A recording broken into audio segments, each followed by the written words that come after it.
Hi, my name is Michael Cheney, and welcome to this wonderful sales letter where I'm going to talk about the product until you get bored and end up bleeding from your ears.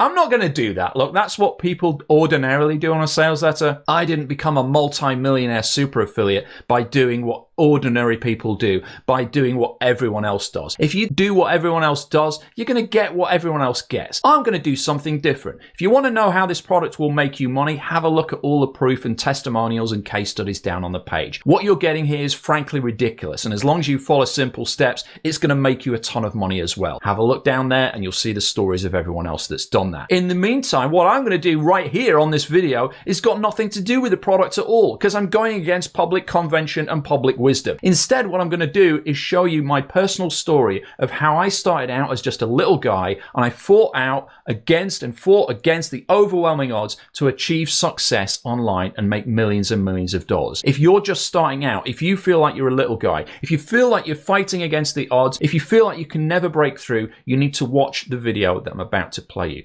It will change your life. Here we go. 1999 was the worst year of my life. I was in a job I completely hated.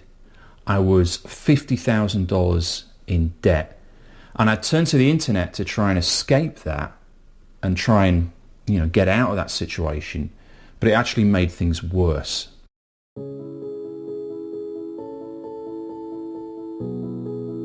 At the time, I was living in a one-bedroom apartment, and I was working a 9-to-5 job that was just the pits. I had a real nightmare of a boss. I saw the lights go out in people's eyes, and they were like, I hate this job, it's soul-sapping, it's soul-destroying, but I'm going to stick here because at retirement I can finally escape, and it'll finally be done. And it was like a prison. And I was like, shit, this is not what I was sold on. This is not the life that I want to live. This is BS. It's a nightmare. It's like the Matrix. I was like, I'm stuck in this thing and I hate it. And I'm not going to be one of these guys that just sucks this up and becomes like a cubicle slave for the rest of my life. It was like, I remember speaking to one of my supervisors, and he was like, you've just got to suck it up. He's like, I don't like this job either, but I'm just holding on for the next 10 years so that I can retire and do what I like. And I was like, holy shit, you're just wiping out 10 years of your life in this prison sentence? I was like, there's no way. So I had to do something. What I did is I turned to the internet. I got excited. I thought, look, this is the opportunity. This is my chance to break through. I was working 6 p.m. till midnight every day, Monday through Friday, and trying to hold down this crappy job just to pay the bills. And then every weekend I would just devote every waking hour. I would wake up and that was it. From wake till sleep, every minute of every hour of every weekend was spent on this, trying to work out how to make money online. And I did that. It almost completely ruined me. I mean, I lost family members, I lost touch with friends. It would go, days and days where I literally wouldn't go outside. It almost destroyed me because I did that not for a couple of days, not for a couple of weeks, not for a couple of months. I did that for 2 years. And I didn't make a single penny. It was devastating. And I just wanted to make my parents proud, Both my mum and dad were teachers for a living, and one of the very first things they taught me was that you don't quit. You keep going until it works, but it wasn't working. It wasn't working. I couldn't see a way through. After these 2 painful years, debts racking up even higher, I just couldn't see a way through it, And I'd go to a lot of these business networking events just to try and gather as much information I could from other people, from people that were successful. I didn't fit in. I felt like a total imposter. I was just this little guy, everybody else were these big players, and here I was, going against the odds, trying to make this work. One of these people in this room, it was actually a guy in his 50s, and he was like, I can help you. And I kind of leaned in. I was like, what do you mean? He's like, I'm a marketing expert and we're putting on a seminar in Edinburgh. It's for a long weekend 3 days, come down and I'll share everything with you that you need to know to change your business forever. And I was like, okay, I've got to do this. I've got to do this. Like, what's the investment? What are we talking? And he hit me with it, and basically my stomach fell out my body. He said it's $10,000. I didn't have $10 to my name. I didn't have that, I didn't have any assets available. I was running into the red. So I was like, well, how quick is it? How quick can I get the money back? How quick am I going to get results? Like, what do I have to do with this? How many hours a week do I have to put into it? And I fired all these questions at him, trying to get that certainty, that certainty of outcome. And he just paused and he looked at me and he said, there are no certainties in life, and especially in business. Put his hand on my shoulder and he said, if you turn up and you show up, it will work. It's on me, it's on me. I've got to turn up and I've got to show up, and as long as I do the work, I'll get there. Because the problem before, why I've been struggling for all those years, I was doing the wrong stuff, right? I wasn't afraid of doing work. I wasn't work shy. I wasn't lazy, and I wasn't stupid, but I was doing the wrong stuff. I said to him, well, look, I really want to do this. I have to do this, but I'm going to have to speak to my girlfriend. So I went back to my one-bedroom apartment and had probably one of the defining conversations of my life. It was gut-wrenching, because I could see it from her point of view. She was saying, well, look, we haven't got any money. Who is this person? You don't know them. You've tried for 2 years. Is this even going to work no matter what you do? We're already in, thousands and thousands of pounds of debt. Like, we can't do this. So she said no. Now, I did it anyway.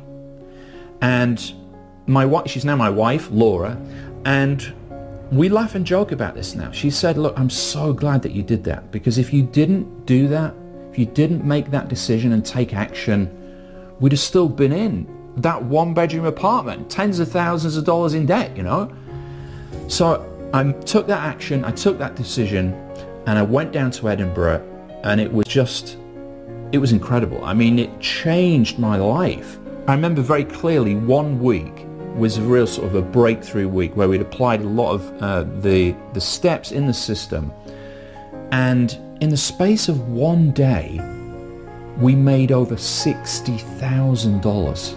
$60,000. And I remember at the time saying to Laura, I was like, take a picture of me. And I got a whiteboard and I wrote down how much money we'd made in this first 12 hours, right? It was in the first 12 hours of doing this, of implementing this, and I think it was like over $60,000 that we'd made.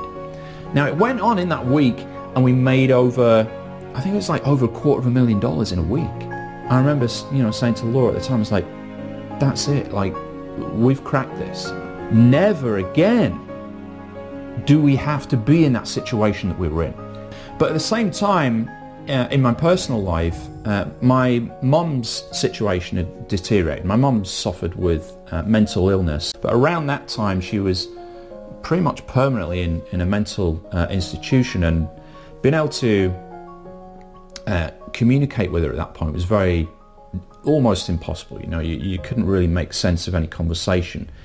It was my dad that kind of brought me up in teenage years, because of mum's situation. So he was really, my dad was my person, he was looking out for me, taught me a lot of what I know, and but I could never get his affection, with my dad. He was from a different era, where people don't hug each other, and they don't openly express love or emotion, and obviously I craved all this, and I really wanted to keep on driving forward, because this big breakthrough that happened, it didn't quite do it. Like, I didn't get the recognition for him, which I really was looking for. I just wanted that sense of pride to come back. I'm proud of you, Michael. You've done a great job. Like, that you've done it.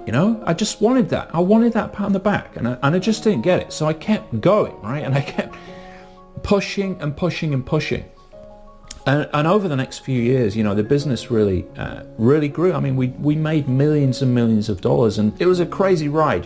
Traveling the world, doing TV interviews, publishing books, doing keynote speeches around the world in front of thousands of people. I mean, it was crazy, and it was a lot of fun, but I was still kind of yearning and searching for that recognition and that kind of affection from my dad that just never seemed to come, but was driving me higher and higher. And then in 2019, totally out of the blue, my dad died. He had a heart attack, and it was totally unexpected. The guy was healthy. He was, energetic. He didn't drink. He didn't smoke, and he was 75.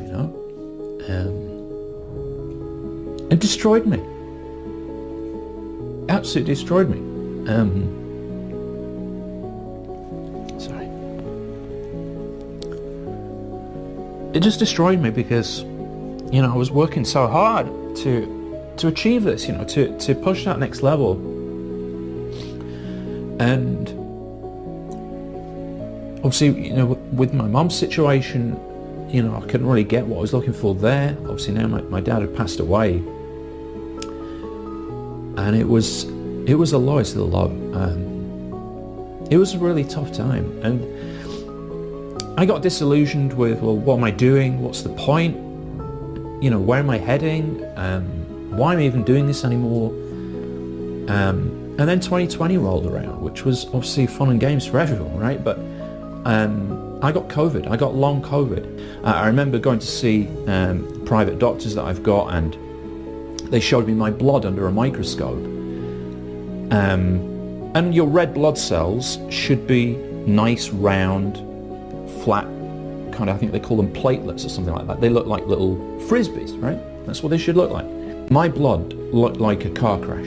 They were all smushed, broken, spiky, misshaped, clumped together gunk of mess. And that's obviously throughout my entire body. And obviously your red blood cells carry the oxygen, so I couldn't metabolize, I couldn't get energy. So I was just wrecked. I was a complete ruin. I couldn't do anything. I fell into basically depression and despair. The business pretty much folded. I didn't have any energy or any motivation, and my body was in pieces, basically. It took a lot of months to get better, but I finally got my energy back, and I finally found my purpose again. And my purpose, my motivation, is beyond me now. It's not about me. It's not about getting recognition. So why am I doing this? I could retire, right? But what I realized is the legacy that I'm leaving for my kids is a lesson legacy, right? It's basically the lesson that just because you get to the top, you don't stop, right? You don't get to the top of the ladder, make millions of dollars, take it home to the bank, invest a bunch, get bunches of properties mortgage free, and then just stop, stop contributing, stop helping, stop making a difference in the world. You keep going, even when you've made it. So that's what I'm doing now. I've reached kind of the top of the ladder, and obviously the ladder always grows. There's always that next step, but I'm reaching down now. That's my motivation. That's why I'm doing this. To get people out of the situation that I was in as the little guy, fighting against the overwhelming odds to try and break through. That's what I'm doing now, right? So that they can achieve the freedom that I've achieved. That's my goal. That's my aspiration. That's why I get up at 5 a.m. in the morning. That's why I'm helping so many people. And that's why I'm so passionate about getting this message out there. I'm just like them, I just started out. I was just some guy that didn't know what the heck he was doing, tried and struggled for the longest time, and yet here I am.